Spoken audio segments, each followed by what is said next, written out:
That's what makes this game so special.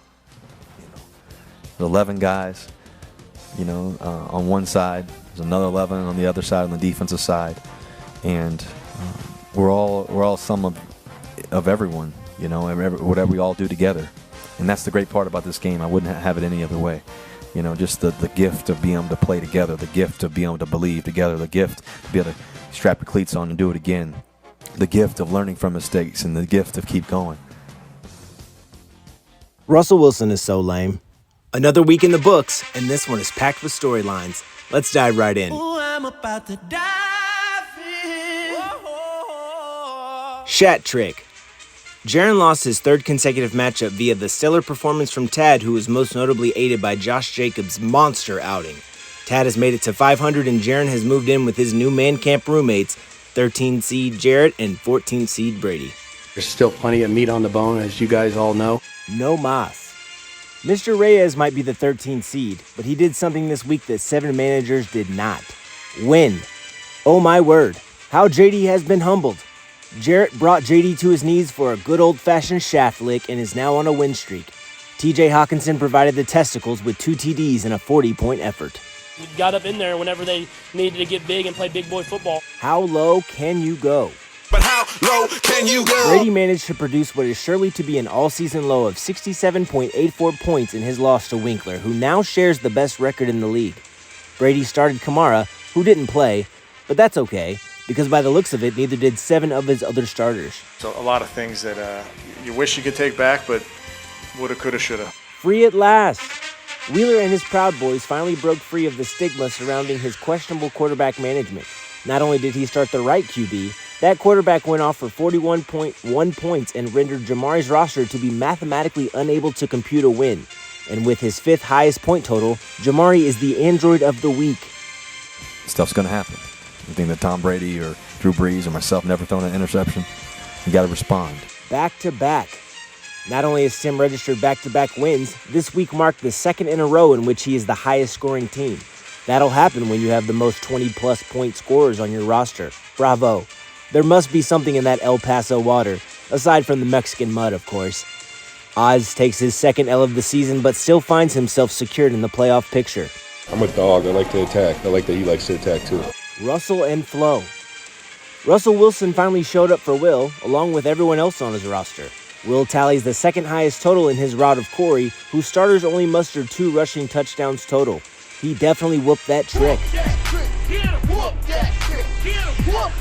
September football, it's a different type of football. Best of the West.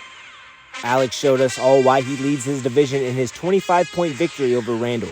Austin Eckler scored not once, not twice, but 3 times while running a W to Alex's win column. Randall falls back down to a 500 record, but don't let that stop you, Randall.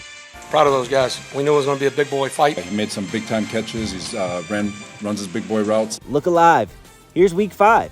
Look alive, niggas came up on this side, now they on the other side. Oz and Jaren compare their flaccid peckers in a matchup that could see them having identical records when it's all said and done. This wouldn't be the first time they showed each other their wieners. Brady looks to pull off a major upset against number 1 seeded Tim. Will Tim's reign at the top be short-lived? Will Brady start Andy Dalton again? Tim is projected to pull off a scoring hat trick of his own this week.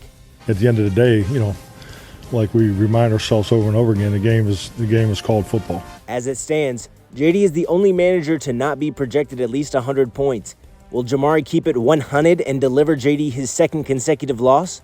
Just how tasty is the humble pie, JD? I said, eat my shit.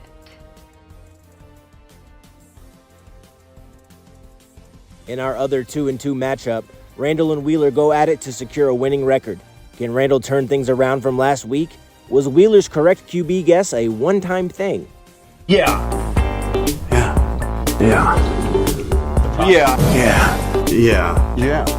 Yes. Yeah. Jared is poised to go 2 in a row against Tad. This would propel him further away from the tattoo that Brady is seemingly begging for. Tad currently holds a playoff spot and looks to climb even higher up the seeding ladder.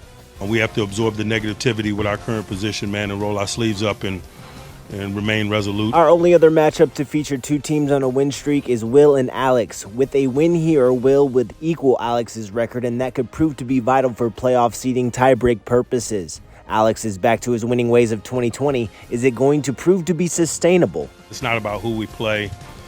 It's not about rabbit's foots and so forth. And in our matchup of the week, Corey and Winkler boast the highest projected matchup and both aim to cement their place atop the standings. No disrespect to Winkler, but here's a quick PSA on how to spot a fantasy fraud.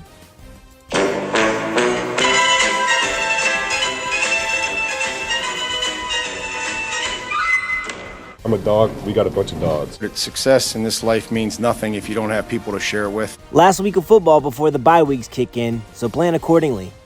This week's tribute goes out to JD, who just got his ass waxed by Jarrett. This is what I do, I sit on you, sit on you, sit on you. This is what I do, I sit on you, right on your lap. This is what I do, I sit on you, sit on you, sit on you. This is what I do, I sit on you, right on your head. He just kind of had a owie there with his hand finger, just kind of a, hey man, an owie, like ow, that hurt.